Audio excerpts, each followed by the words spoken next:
Welcome everyone to The Problem of Literary Value panel discussion with author Robert Meyer-Lee and respondents Kashaf Qureshi, Nathan Phelps, and Nichole Nomura. I'm so glad you could join us today to discuss this exciting new book. So my name is Mavelosa Lyons, and I manage digital publishing in the humanities, a program at Emory University which aims to help faculty authors reach broader audiences with their monographs, most prominently through open access publication, where authors' books are published by a recognized academic press but appear simultaneously in both print and other purchasable formats, and in a free and open version online. We also support the development of public-facing book projects and innovation in publication formats. So that could mean enhanced digital editions with multimedia elements or experimental interactive monographs, which facilitate new kinds of reading. We also connect authors with audiences beyond their local institutional context or their field. And to that end, we run events like this, which seek to lower the barriers of entry to more traditional kind of in-person book events. So we're really grateful for the long-standing support of both the Mellon Foundation and Emory College's Office of Faculty. Our office has been around since 2017, but in 2021, we expanded access to our programs to faculty at partner schools in the Atlanta metro area, including Robert Meyer-Lee's home institution, Agnes Scott College, as well as Spelman College, Morehouse College, and Clark Atlanta. Robert's book, The Problem of Literary Value, was published by Manchester University Press this May, making it the first title to be published open access through our partnership initiative. You can read or download the book, and you can learn more about our program at these links that I'm just going to put into the chat. Okay, great. So first, we're going to hear from Robert Meyer-Lee about the intervention that he's making with this book, which draws on Chaucer and Chaucer studies to make claims of a much broader nature about the discipline of literary study. Then we'll hear from our three respondents, and Robert will respond to each of them in turn.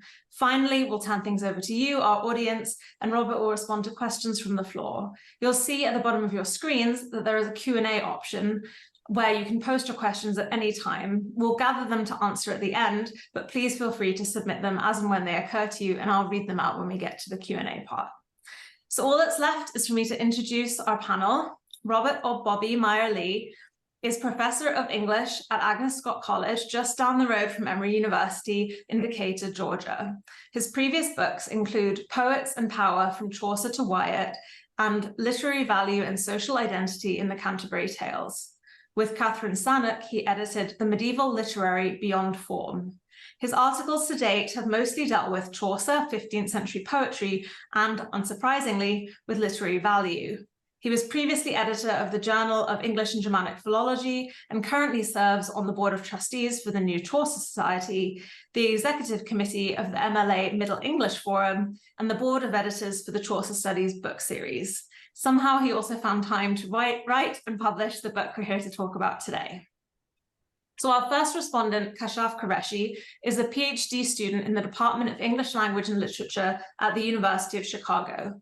Her work focuses on late medieval literary and religious texts, with a special interest in questions of affect, subjectivity, and the relationship between the pre-modern and modern.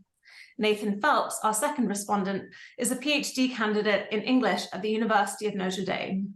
He studies 14th century Middle English literature and is interested in sound, the environment, medieval materialisms, and natural philosophy.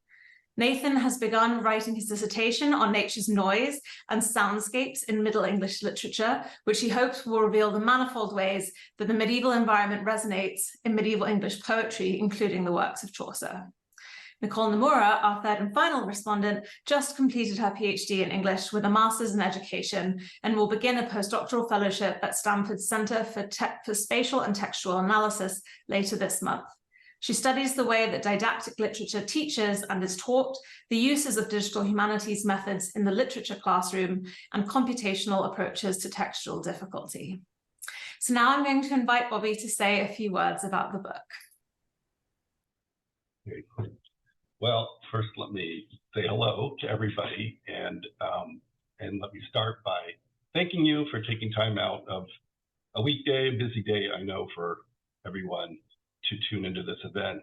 And then, of course, I have more specific thanks to give first to May for suggesting organizing and hosting this event, and also as part of the several parties that helped bring about the open access publication of my book, from the Bill and Carol Fox Center, from Humanistic Inquiry at Emory University. Also, my colleague Liz Bagley and Agnes Scott alerted me to this, and my editor Meredith Carroll at Manchester University Press shepherded through. So thanks to all that. And then also for their willingness to serve as expert inquirers into this project, I thank my three interlocutors today, Kashaf, Nichole, and Nathan. Then I want to thank everyone that I tried to thank in my acknowledgments, and everyone else as well, colleagues at institutions past and present that welcomed me into their midst, colleagues at other institutions with, as I say in the acknowledgement, this book was born out of conversations, and also the students that I reflect on teaching experiences often in this book, and the students obviously contributed much to it. So with the thanks done, let me provide some orienting remarks to this book. I wanted to keep these brief so we had time for the Q&A, and I wanted to do something more than just recite to you the book's back cover blurb or read the first few paragraphs of its introduction. So I'm going to supply a glance at the deep background in my experiences of literary study that as a way to situate some of the book's aims. So like perhaps many of you, what I count as my first experience of serious literary study was my freshman English course back at Williams College, which I took in the fall of 1982. By chance, my professor, who was near retirement, a man named Fred Stocking, still ran the course as a sort of primer in new criticism. By my senior year, I had waded at least waist deep into post-structuralism. And in my master's work in the late 80s, I wrote papers immersed in, among other things, psychoanalytic and reader response theory. Then when I began my doctoral work in the mid-90s, I was suddenly drenched in the historicism that had by those years come to dominate literary scholarship. So really in a relatively compact span of time, I experienced a kind of, fast forward reel of the history of the twists and turns of literary study across the second half of the 20th century. And that prompted me at the time to consider the question of what literature is, and hence what its study ought to consist of, through exposure to these sometimes head-spinningly different ways in which it was framed and from these various perspectives. So not long after this, in my early career as a professor, a fortuitous conjunction turned out to be, in hindsight, a sort of culminating experience that led to the first forays into this project that ultimately took the form of this book many years later. I moved from Rhodes College to Goshen College in 2004. And when I did that, I joined a department of just 3 other faculty members. And that entailed, I quickly discovered that all of us were involved in most aspects of departmental programming, including a series of readings by poets, novelists, and memoirists touring their latest publications. At that same time, the Medieval Institute at the University of Notre Dame welcomed me into their community. And among the many benefits of that was a close-up view of the scholarship of the Notre Dame faculty and graduate students focused on medieval English literature, much of whose work at that time took the approach of a historicist-oriented manuscript study. So one evening at Goshen, I might find myself listening to a poet during Q&A make far-reaching claims about the intrinsic value of literature. The very sort of claims that still, at that point in the mid-2000s, many, if not most, literary scholars would have been wary of, if not outright antagonistic toward. As many of you will remember, in the last decade of the 20th century, such claims about the intrinsic value of literature within the public enclaves of numerous and perhaps most English departments were held to be conceptually bankrupt, ideologically loaded, and wholly relative to time and place. Accordingly, no few of those in the next generations of scholars simply left behind the notion of literary value from the start in their work. So the very next evening after that poetry reading, then I might find myself at the Medieval Institute listening to a scholar from the English department present a painstaking explanation of how, say, the circulation of a set of 14th century sermon manuscripts attests to a Lollard reading circle. And I appreciated that work, but I would sometimes sit there thinking to myself that the poet from the night before would find this entire realm of scholarship wholly beside the point of her chosen vocation. So this experience suggested to me that the question of what literature is, and hence how it ought to be studied, was oddly not as foundational as the question of what literature is for, that is, what its essential purpose or value may be. In these years, I felt like a kind of participant observer in a ping pong match between vastly different answers to this question, or perhaps more often between firmly avowed answers and decisively equivocal non-answers. Eventually, this disorienting experience provoked an attempt to work through in a small way some of these unnerving disjunctures, and the result was an essay that reached print in 2008 that explored the vicissitudes of literary value in manuscript study of the Canterbury Tale. As it turned out, this effort opened for me the proverbial can of worms. Having given voice to some of the vexations of literary value in this relatively narrow arena, I began to see how those vexations everywhere, or at least in any situation in which the adjective literary is somehow relevant, whether it's acknowledged as such. I gained a new appreciation for how literary value has always been a problem, but a problem in a good way, as the foundational, generative, but profoundly slippery category that makes possible any production, consumption, or study of something notionally literary. Those activities, I realized, are all at base efforts to define and realize the value of literature, although always incomplete and imperfect efforts. But as you all will remember, or at least know about, from at least the eruption of the so-called canon wars way back in the 1970s, literary value has also been a problem in a rather less desirable way, as an issue of divisive, heated contention and conceptual and practical uncertainty. And the problem in this form has plainly affected both the internal coherence of the discipline of literary studies and that discipline's justification to external audiences. What my experiences suggested to me was that some of the most basic reasons for the bad version of the problem were, in the final analysis, the same reasons behind the good version of the problem. There is one problem rather than two. So in this book, I've sought to gain a kind of foothold in the navigation of this problem, since it is, as I've just contended, foundationally generative. It's not a problem that really may ever be solved, and it's also one that's inescapably pervasive and really variable in its practical effects, and obviously remorselessly complex. Given all that, I knew I couldn't, in the book I was trying to write, attempt any full accounting of the problem in all its dimensions. So instead, what I've tried to do with this book is to identify a few of the particularly important ways that the problem commonly manifests in the everyday work of scholars and teachers of literature, and specifically in our use of critical editions of texts, in negotiations with canonicity, and in the practice of interpretation.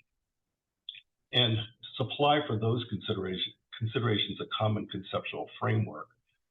I offer a generalized theory of literary valuing that is, as I admit, necessarily very preliminary given its limited development and purposes in the book. My hope with this book is that in tracing some of these perambulations of the problem of literary value, that might serve scholars and teachers of literature in their everyday work as an aid to recalibrating some of the problem's undesirable aspects into generative ones. And in the course of this, given my disciplinary specialization, those perambulations, not surprisingly, often occur at least within the realm of Chaucer studies. And so over the course of the book is a kind of sidelong commentary on some of this subfield concerns in the 21st century.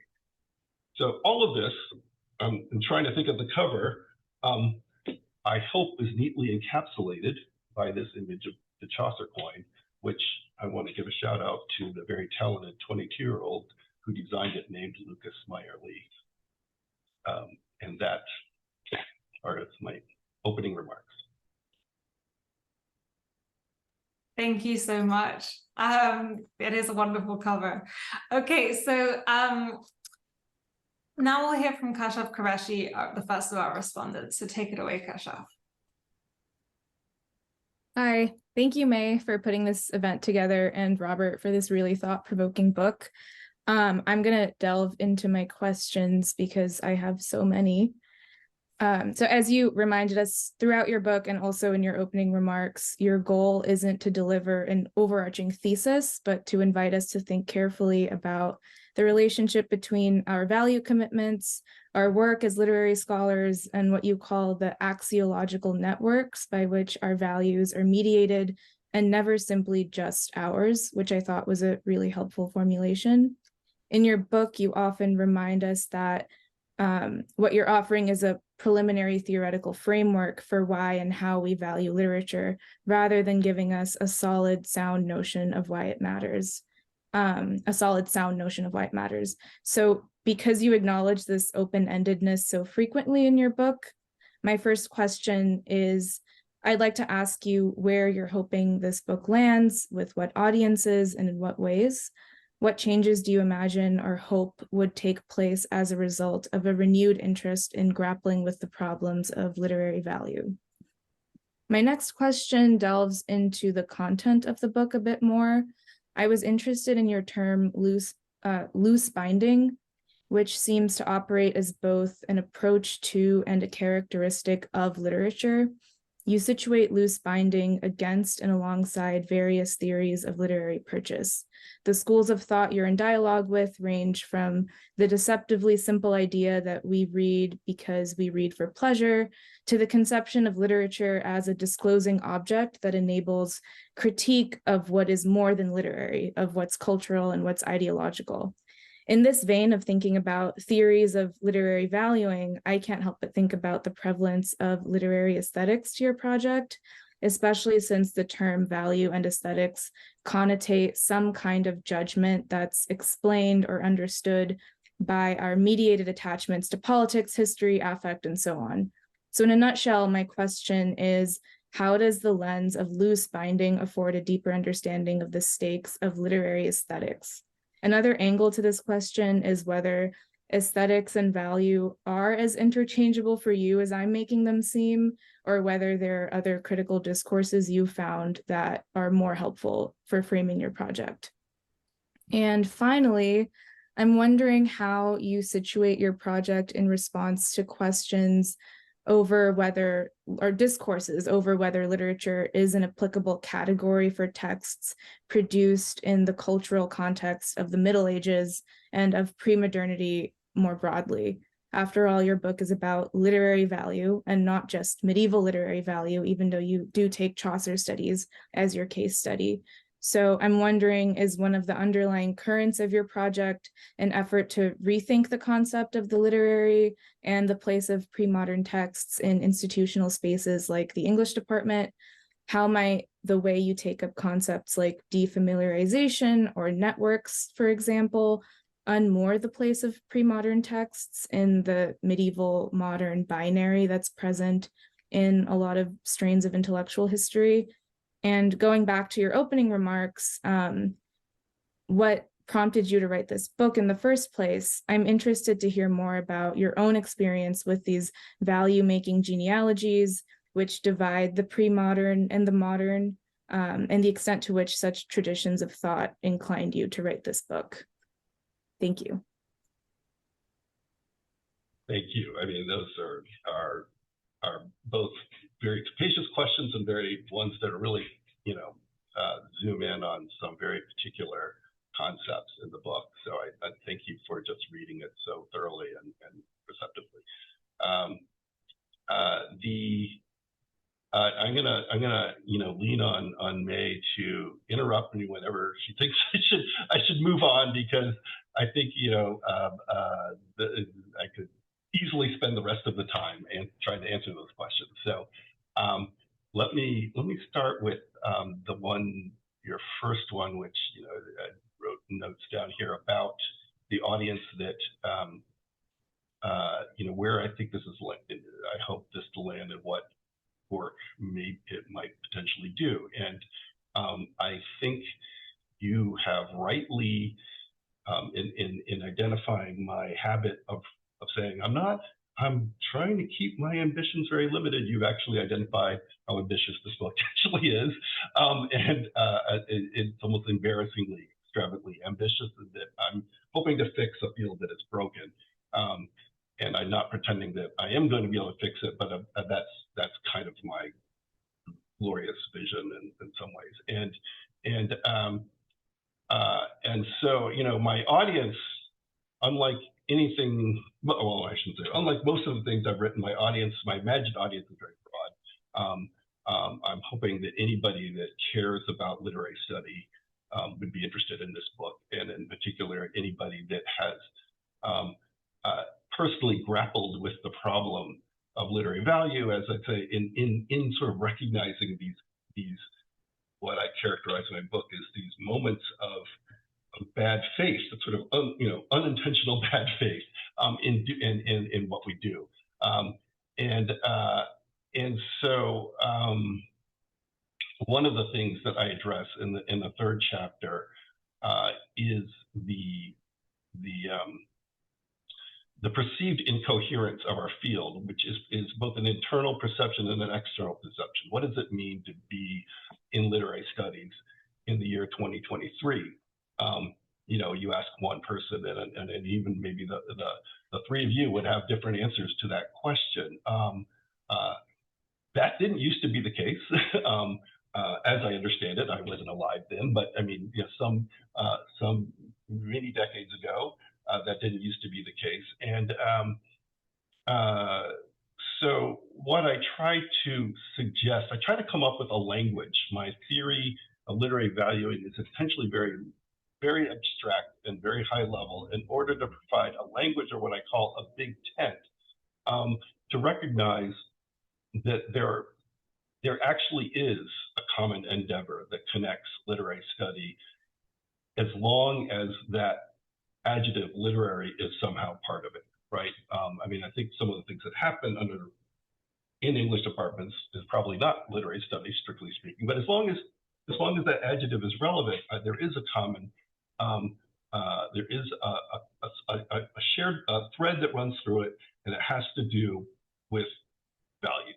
It has to do that in as much as to recognize something literary is to recognize a circuit of valuing that happens between the one actor and a set of actors extending from that.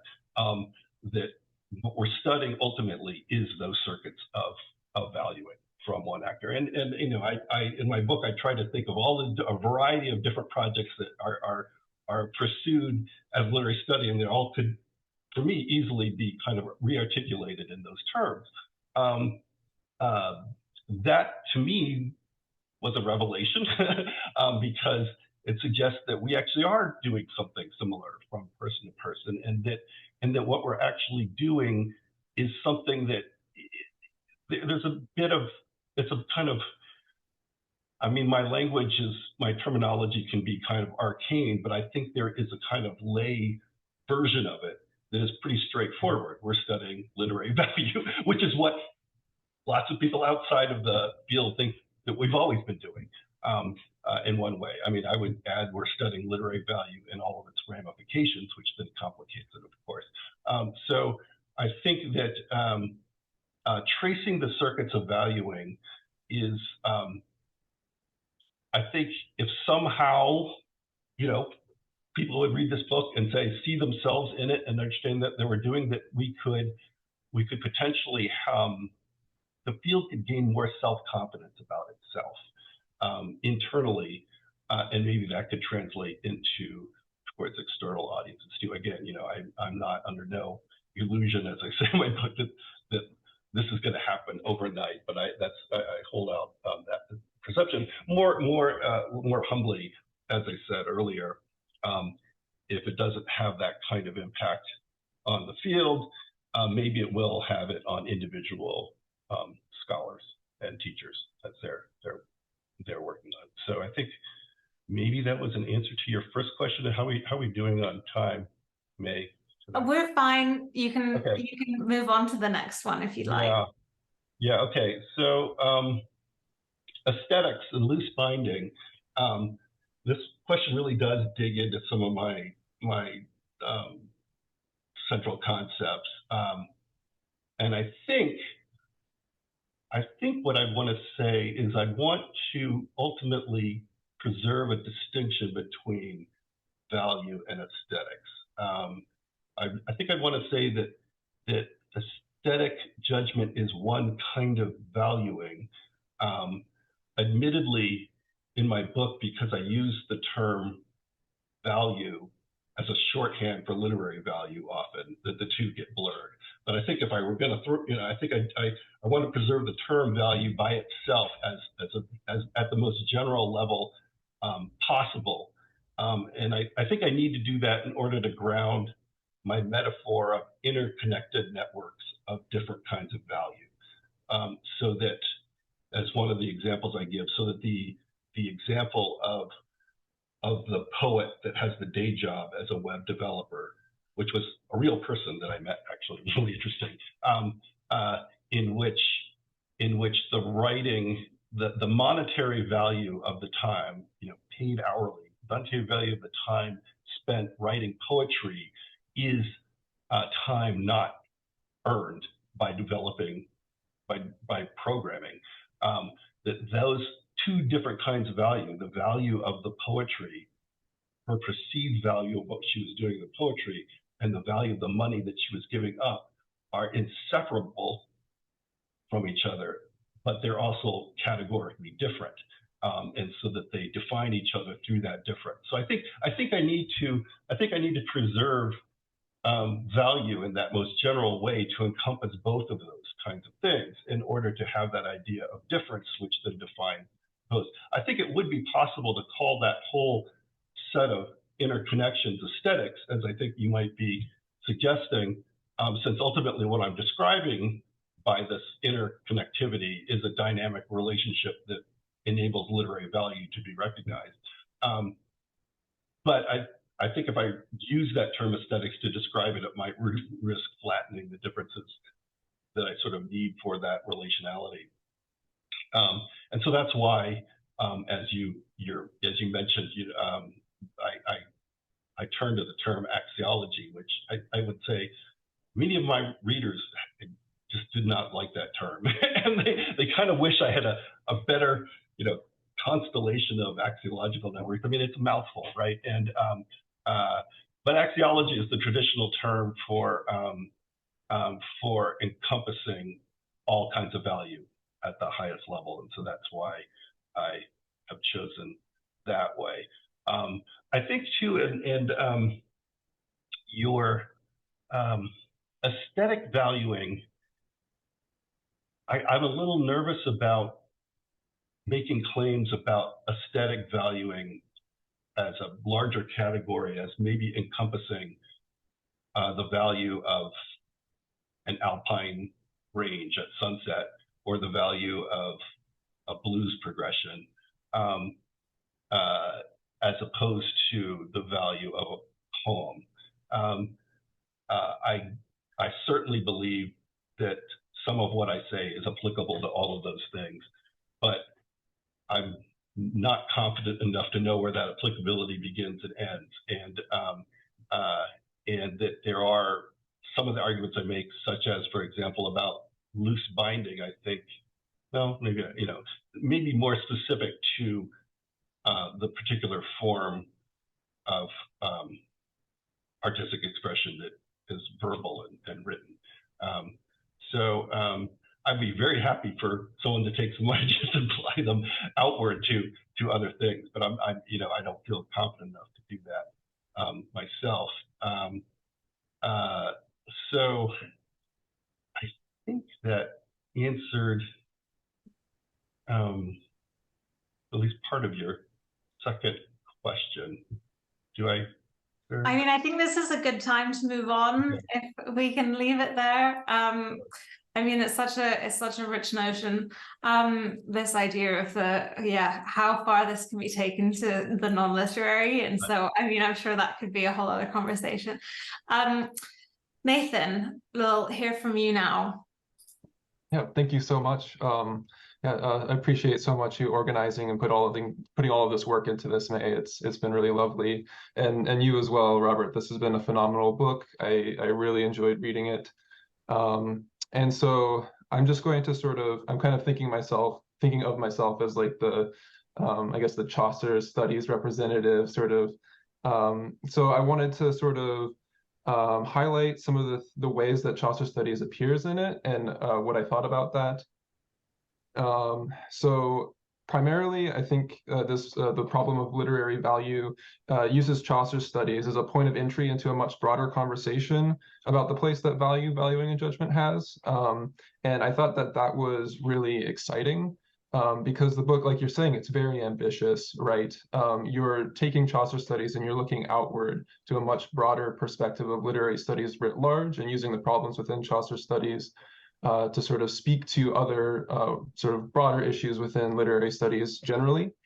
And at the same time that you're doing that, looking outwards, you're also addressing really important issues within the field that are, vibrant topics of ongoing discussion. Sort of, with your engagement with Ruth Evans' piece, for example, where the sort of discussing, in open terms, like what is the value of Chaucer and how does Chaucer studies, bring value to the field today? So I thought that it was very ambitious and very well handled and exciting as well just as a graduate student. It's a type of project that was really refreshing and exciting to read. And yeah, so as a graduate student, the book made a really great impression on me. I found the prose to be very accessible and engaging, and I felt that it modeled many moments of self-reflection and the axiological transparency that the book advocates for in scholarship. And I think it's important to say in that sort of framework that one reason I found the book so convincing is because Chaucer's literary value is so obviously influential to me as a graduate student. So I've had people tell me, in a pragmatic mode, not sort of, not pushing anything on me, that, Chaucer can impact decisions in English departments hiring, right? You want someone to teach Chaucer. And others have told me similar things, that scholarship on Chaucer can get more notice, more attention. There's, more scholars working on it. And so there's a way that it's a good career move, like very pragmatically. And so I think honing the tools then with which we discuss literary value seems a very practical necessity. Because it has such clear influence. So I also just want to sort of draw attention to one particular moment of the book that spoke to me. And it's specifically the argument that we don't escape literary value by creating critical distance, but we do avoid examining our own commitment to a work's literary value. That critical distance, when it's used to evade sort of confronting the issue of value, can enable our own inherited commitments to remain in some inchoate state or remain in varying degrees offhand, intuitive, impressionistic, and unexamined. And that's a quote, a paraphrase of a quote from the book. And so ultimately, by pointing out the ways that scholars have evaded the question of value, the book managed to leave me with what I felt was a convincing way to proceed forward, which I thought was also very important, considering how ambitious and large the subject of the book is. Okay, so at this point, I'll just kind of go ahead and start to ask my questions. My first question deals with you. So you touch on an example of scholars defending the MLA Chaucer division in the book. And I really appreciated this moment because I felt that the analysis helped me as a graduate student better understand some of the tensions in the field of medieval literature, especially in relation to the larger institutional shifts in literary studies. And so this is kind of a loaded way of framing this, maybe, but one of those shifts is the sentiment that medieval literary studies is under threat. Institutionally, the field's value might be shrinking. So I'm interested in how the sort of framework you've developed in this book could help literary scholars, medieval literary scholars, be more effective advocates for the value of our work at that institutional level, or if it's not needed, if the question's too loaded, how can it help us come to terms with or change our perspective on what might sometimes look like a devaluing of our work? And then the second question is that another one of the tensions you engage with in Chaucer studies is the way that editions of Chaucer's work present and mediate his literary value. And I'm not entirely certain that there are plans to dethrone the Riverside edition anytime soon. I think there probably are editions forthcoming, but I can't imagine it'll be the last attempt to sort of present a cohesive vision. And so what changes, I guess, if any, do you think would be generative or productive for scholarship? And what things that you value do you hope that future editors of Chaucer will devote more attention to than previous editors did? Yeah. Well, thank you, Nathan. I mean, I'm very flattered by your opening introduction. I mean, I guess like you stand as one reader that may have benefited. So, and your questions, I think are really usefully sort of push me to answer things that I'm kind of evasive about in the book, and I will do my best to take a shot at them. So the medieval studies, I forgot there was some context where the medievalist was used as the obviously unnecessary thing. It's sort of like, well, we need to teach this, but medieval literature. I mean, it's often a caricature of what's unnecessary in the discipline, and it faces devaluation from two directions, right? From the party that wants to, the group that wants to devalue the humanities generally, and who wants to do for often ideological reasons, and so it just kind of is lost that. But it also faces threat from those who would continue to defend the humanities, but on the basis of their relevance to the present, and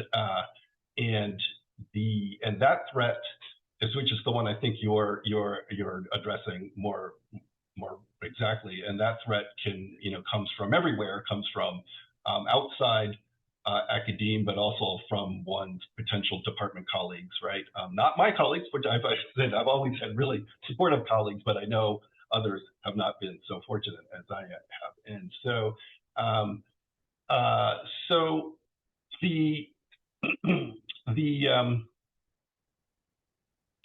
there are several things to address in yours, and maybe I'll come back to Chaucer if it sort of fits in. But I mean, in terms of my book, there's a sort of conceptual defense, and I don't know how much would be helpful in practice. But I mean, starting with the position that that all literary apprehension is a value-laden activity is one of the points I make, right? That we don't recognize something as literary without some act of judgment happening, right? Now that act of judgment is very complicated and it's very mediated, but it's an act of judgment. It sometimes is not, it's often rarely understood as an act of judgment. Sometimes it is, but often it's conceived to be something like interpretation or, archival work or something else like that, but it's an act of judgment. And so in as much as that's the case, those active judgments, those value-laden activities mean that we're starting with the values that are proximate to us, whether we recognize those or not. We're always working within the ambit of our immediate value commitments.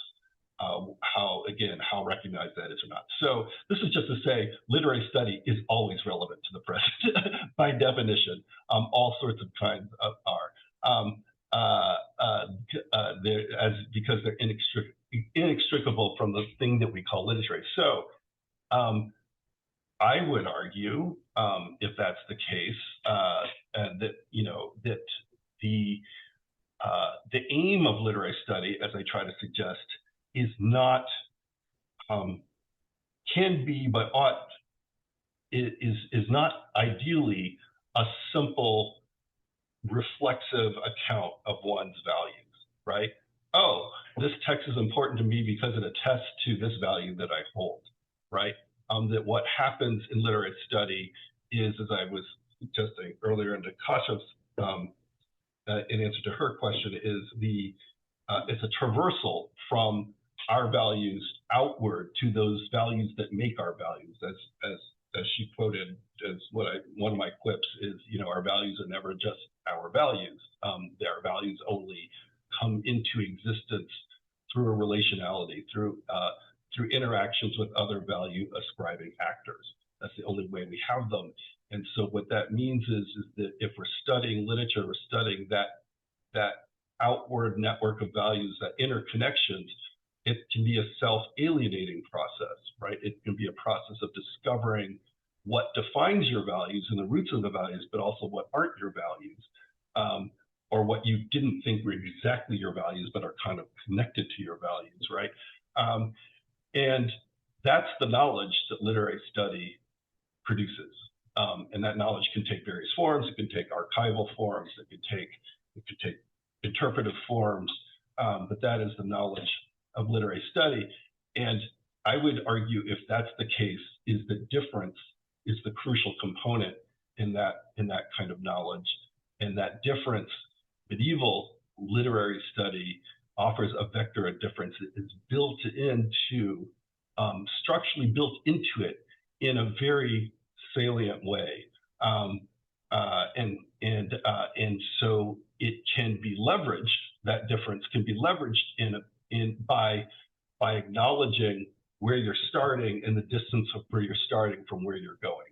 In other words, the initiation of literary study from your concerns of the present, which are inevitable, to where you're going to that literary object of the past. And so as you know, I give this example in my chapter on interpretation of Carissa Harris's study of fellow masculinity in the Canterbury Tales, which I find, is exemplary in the way that it starts obviously by acknowledging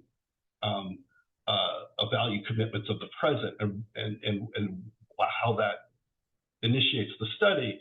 But in the process of moving to the Canterbury Tales, it recognizes the differences and the collisions and the resistance and ends up saying something about the Canterbury Tales that isn't reducible simply to that position to start the deep concern of our present day. So, a study like that is not simply being relatable, not simply forging a connection between present and past, but it's providing an insight about both present and past by disclosing the continuities and discontinuities between them. And so I would say this is what medieval literary study can do. Well, it affords, I would argue, more saliently than, say, the study of 20th century literature, paradoxically, which the very immediate relevance of contemporary literature makes it less resistant to, and so that sort of creating that literary knowledge a little trickier, and it's harder.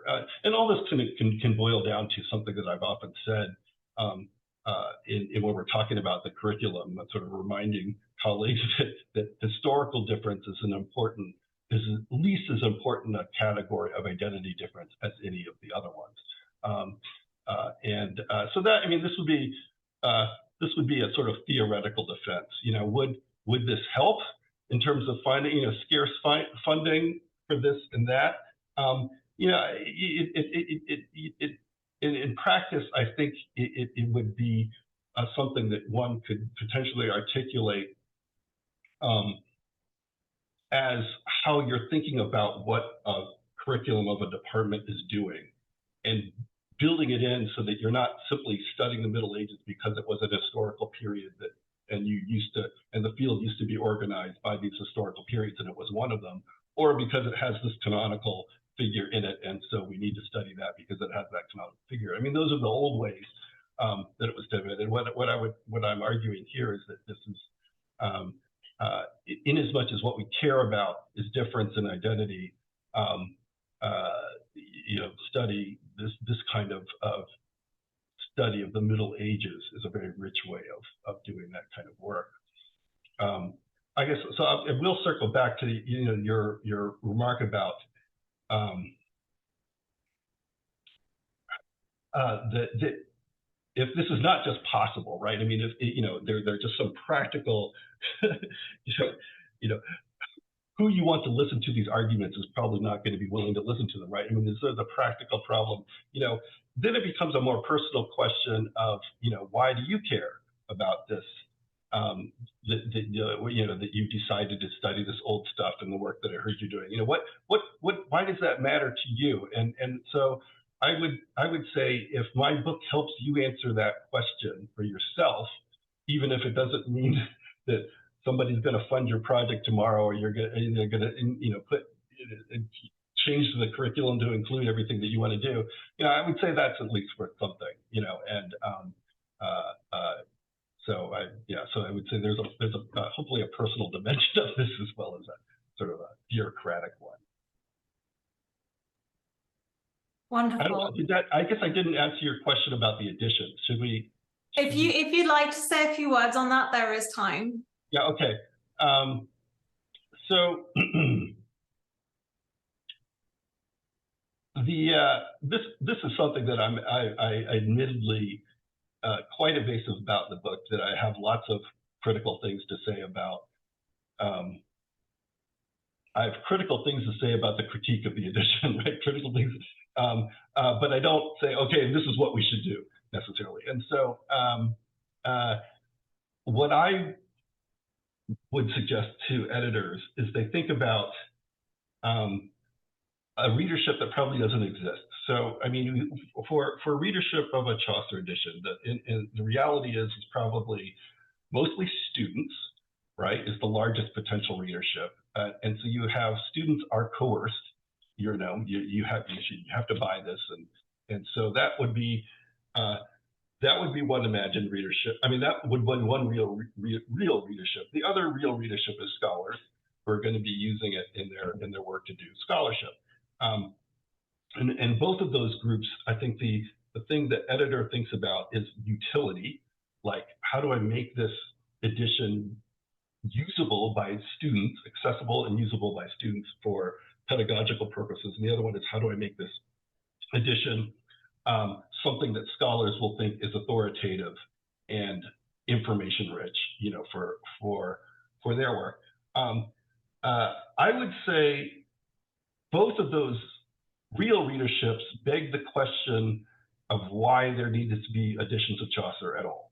Why is Chaucer in the curriculum to begin with? And why do scholars continue to study Chaucer?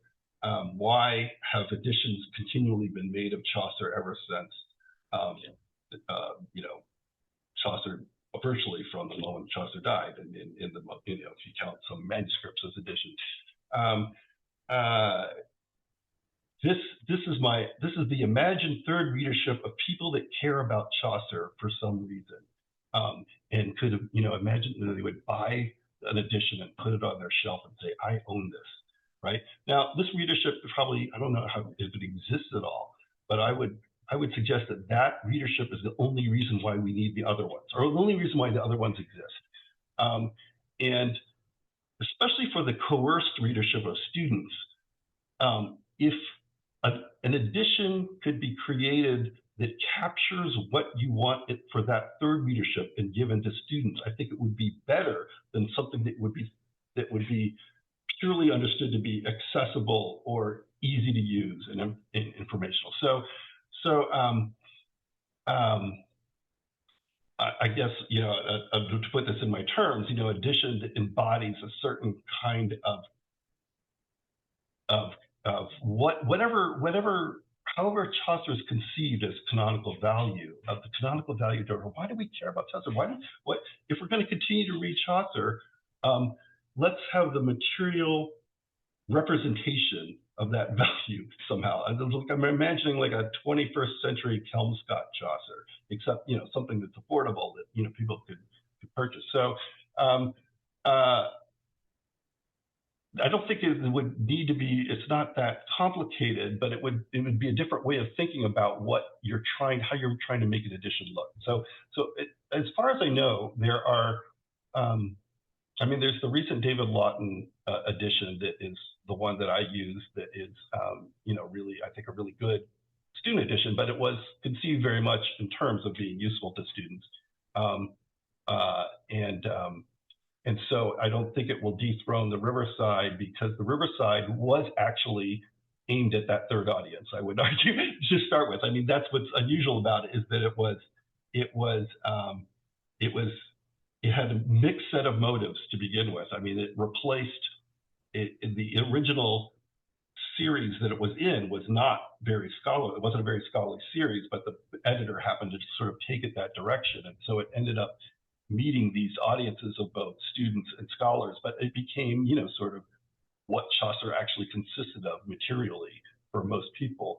But it was always a kind of approximate, didn't quite work.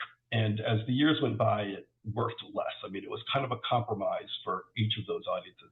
It's kind of a little overwhelming to students. Scholars complain about this and that aspect of it. And, it's out of print. I mean, people obviously aren't buying it anymore. If an edition looks like something that only academics would use, it's not doing what I'm saying an edition ought to do. It should represent Chaucer as something that would appeal to anybody interested in literature, even if they're not academics, because again, even if that readership doesn't exist, that's the only reason why we should have editions of Chaucer to begin with. So there's two new editions. One is the Cambridge edition, coming up from Cambridge, that is going to be a multi-volume edition that I think, my understanding, is very much aimed at replacing the Riverside and becoming a scholarly standard. But then there's this Oxford edition that's edited by Chris Cannon and James Simpson, which has as its project basic initiative is to redo Skeet. So they're taking this late 19th century edition by Skeet, which was the ultimate piece of cultural capital, right? This Clarendon Oxford Chaucer, 7-volume edition. I would guess that lots of people had it on their bookshelves because it just was what it was. It was Skeet, and this might be the thing, right? This might be this object of value, which is so old school, right? I don't know if they were planning an electronic thing at all. But something like a material simulacrum of Chaucer's canonicity. Again, in as much as we care about this, because if we don't care about it, we don't need any more new editions. So I would say, let's think about why we still care about Chaucer, if we still do care about Chaucer, and then let's try to materially embody that somehow. All right, on that note, Nichole, take it away. Also, anyone who has a question forming in their mind, please remember that you can put it into the Q&A at any time, and we'll come back to those in the next few minutes. All right, go ahead, Nichole. Well, everyone already has so eloquently articulated like appreciation and praise. So I'm going to say yay open access and move on, but like yay open access is awesome. And I want to pick up on the comments actually that we were just discussing about curricular design, specifically the learning outcomes and the structures that we build to support them, not necessarily to guarantee them, right? Because on top of every curriculum is a layer of teaching and student experience and all these other things that we can only ever really talk about affordances when we do curricular analysis. And I want to focus on a learning outcome that has been hinted at a little bit. So I teach young adult literature, among other things. And one of the ways that we understand YA literature is that it approaches the tasks of adolescent development. These are the tasks we use to make sense of teenagers in general, right? Like you have to go through these things and then you'll be an adult on the other side. College also has developmental tasks. And what's special about them is that they are less tied to age, and they are much more tied to the idea, like the very idea of going to college, of pursuing advanced study itself. So these tasks are important whether you're an 18-year-old or a 90-year-old going to get your degree. And two ed scholars I really like have a conceptual framework for this. So this is Chickering and Reiser. And their conceptual framework for the tasks of college has as its ultimate goal developing and practicing integrity. And so for them, integrity is defined as testing and articulating your beliefs, right? And then being able to choose actions in accordance with them. And this is what Bobby was talking about before, right? But for Chickering and Reiser, this is not just true in literary study. This is not just a humanistic thing. This is true across majors, across degrees, and across institutional types. So one of the things I appreciate so much about this book and the way that it supports and lays out kind of the task of literary valuing is that it's also laying out a very clear contribution from literary study to the project of college education. Right? So we can and do support students in developing integrity. Right? So this theory of literary valuing that pushes us towards metacognition and articulation of our values, that's a push towards integrity. And we can provide safe and structured spaces for students to practice that in the larger college ecosystem for majors and non-majors alike. And I know most of us don't get to decide where our literature departments fit in the college ecosystem, but we can help decide, right? We do advocate for ourselves quite frequently. The sense of threat that Nathan mentioned, right, is not just for medieval studies, it's for literature departments in general. But since we can't all decide where English should fit in the college curriculum, although some of us probably should, I'm going to turn to some smaller questions. And I want to start with one about my own teaching practice. So I really enjoyed the book. It's fun. And one of the things that your work is pushing me to think about is the kind of default "so what" conclusion we often ask students and ourselves to write. Right? Not unrelated is that notorious Star Wars introduction. Since the beginning of time, humankind has struggled with this issue. Therefore, I will be paying attention to this issue in this book. Both of these have, in practice, connections that stretch towards the universal. Right? This is one of the arguments we make for the value, maybe not of literature, but of the papers we write, like about the books we read. And I think one of the things that was so challenging and useful about your work is the language of propping, right? Propping as a verb for this thing that we can kind of use to make sense of literary value. And I think it's incredibly productive in considering introductions and conclusions. And so, given all of that, how do we upgrade our conclusions and introductions, right? How do we upgrade the way we teach introductions and conclusions? Because everyone hates writing them, right? And everyone hates teaching them. So how do we make that better? And then my last question, I think, for the day is the elephant in the room for literary study at the moment, which is about book banning. So the question of literary value is currently at the heart of whether genderqueer a memoir is pornography, right? It's also enabled literary study to kind of dismiss certain bans. When we get news about Mouse being banned, we kind of laugh. Like, that's ridiculous. It won awards. And when Shakespeare is banned or only taught in excerpts, we say Shakespeare is Shakespeare. Like, what are you doing? That's funny. And then literary study has kind of moved on and the bans persist.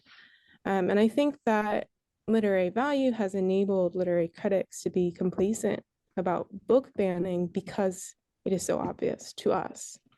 And I think that your framework helps us see all the ways in which we need to be responsible for this public discourse. This is our job. So to end on like a huge note, what does it mean to assert that a book is a work of literature in a school, right? How do we as a discipline give words, give language, give frameworks kind of back to a larger reading public? Well, thank you, Nichole. And I love the pairing of those questions, and that the one is like so hands-on, and so wonderfully practical, and it's like, how do you do this particular pedagogical task? And the other one, of course, is, as you say, the elephant in the room. It's a very, very large question, and yet they're both really useful and very challenging ways for me to think about sort of the real applications of my book to the quote unquote real world in this very large way and in this very focused way. So I guess I'll try to tackle the elephant first, which your question really gets at the heart of how politically messy the problem of literary value can be, and in a not just a practical but actually very desperate way at this point. I think I would count myself among those who were caught off guard by how dystopic a higher ed could become in places like Florida. Really did not. I mean, young adult literature, right? It's like, really, this is really happening. And even though, in some ways, if I'm a reader of my own book, I might understand how where that's coming from and why that's the case. I mean, your examples that you gave about what's being banned emphasize how it's not just the selection of the texts that are suffering from state interference, but also what can be said about those texts that manage to make it onto the curriculum, such as Shakespeare. I mean, the situation at this point, I think, is so desperate. The stakes are so high that my first impulse is to say, all right, I don't want to talk about my theories. I want to join hands and call the resistance, right? I mean, and I think I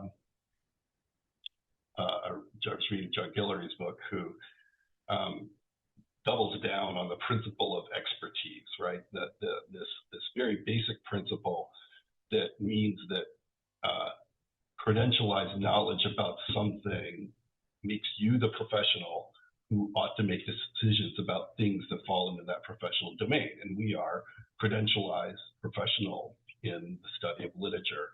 And so the state's interference in this case is an attack on the principle of expertise broadly, right?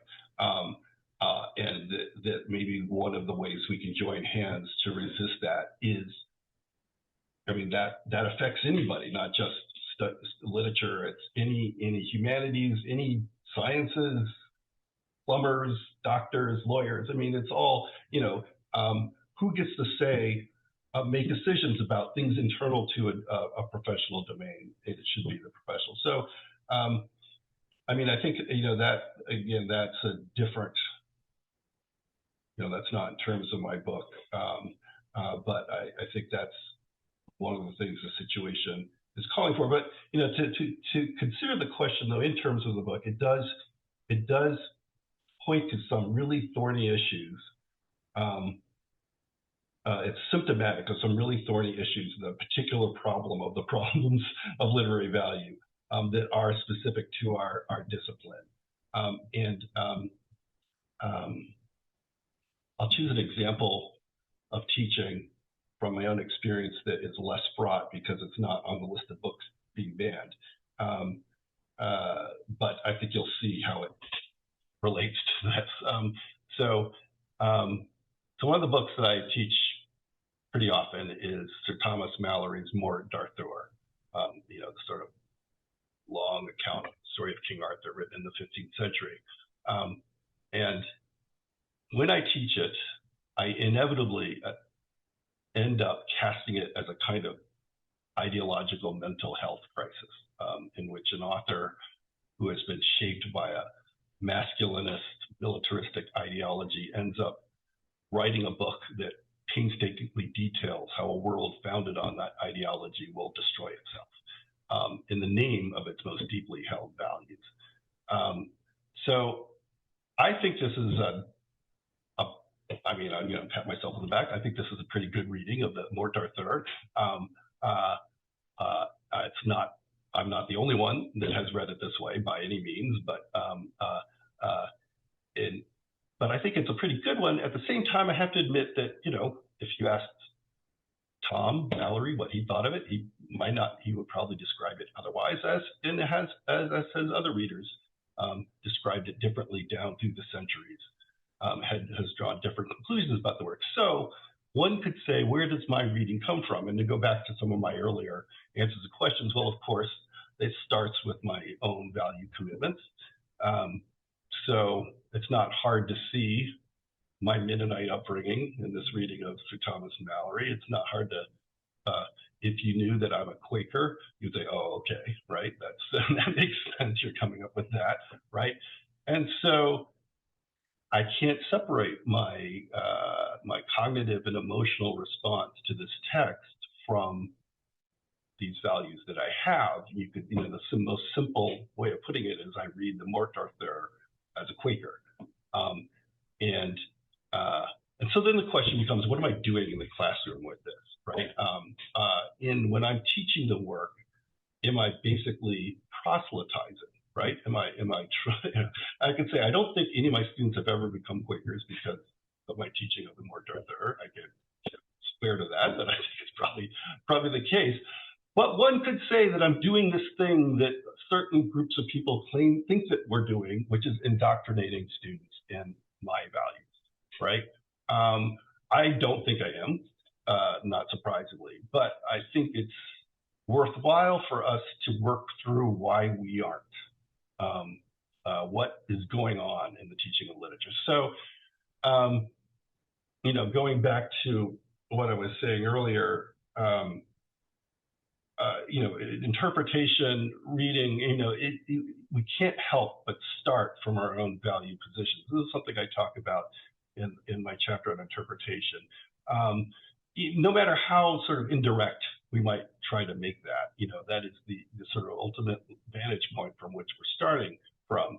But as I, you know, repeat my quip, our values are never simply ours. And one of the things I do in my book is I try to move away from a neat subject-object dichotomy, right? Where I'm a person, it's all subjective, as one might say. It's like I have values, and then this object, this book, is an object that is something else. You know, in the actor network theory, there are no subjects and objects. There are only just actors, right? It's the flat ontology, right? That values are a relation between two actors rather than something that I possess. And so I think that when I say we're starting with our own values, what we're doing is we're starting with some established network constellation or position, right, that we may or may not recognize. We tend not to recognize. We tend to think of them as simply our own values. And it is through consciously working with a text from that starting point of values where we can see what we thought were simply our values were not. I see things like, oh, that's that part of my Mennonite heritage that I didn't know was still affecting me, right? And that's this. And then I could also recognize that, well, you know, this glorification of Lancelot actually doesn't quite fit, you know, what I'm trying to, you know, that there's, again, resistance to this as through that difference that I was talking about earlier. So, so what, you know, and you actually said this very eloquently, you know, what we're, you know, in terms of, you use the term integrity to describe this process. I like the way you describe it. It's integrity, not in respect to any particular starting value position, but in particular of, you know, working with your own values and the values of the other that you inevitably are defining your own, right? And that is what I think I'm doing in the classroom when, you know, I focus on this question of the collapse of the Arthurian Empire and the reasons why. Someone could choose something else to talk about the Morte d'Arthur. That happens to be the topic that I always come back to because it's obviously related to commitments I have. But it sort of draws out the structure of knowledge between what's happening in the text and where I'm starting, which what I think happens in the classroom, students see that happening and aren't like, okay, I need to think the same way, but more like, that's what we're doing when we're doing with this text, is I'm thinking about my own values and I'm thinking about the values of this text and I'm thinking about the collision between them. So I end up modeling something rather than indoctrinating something. So I think that's a complicated thing that I don't think those that are making the decisions in Florida will, be willing to sit and listen to me explain. But I think it could help, maybe not in that short term resistance the needed, but in a longer term of trying to justify what we do in this discipline is not simply indoctrinate students into liberal values. But what we're doing is something that, as you put it really well, is like, it's a task of higher ed. It's about integrity. It's about metacognition. It's at this different levels. If to these external audiences, again, we can sort of explain this in terms of what domain of knowledge that we as professionals have authority over, it's knowledge about literary value. That's what we're doing in the classroom, in all of its ramifications, I would add. So that would be an attempt to think through the problems, that elephant in the room, in terms of conceptually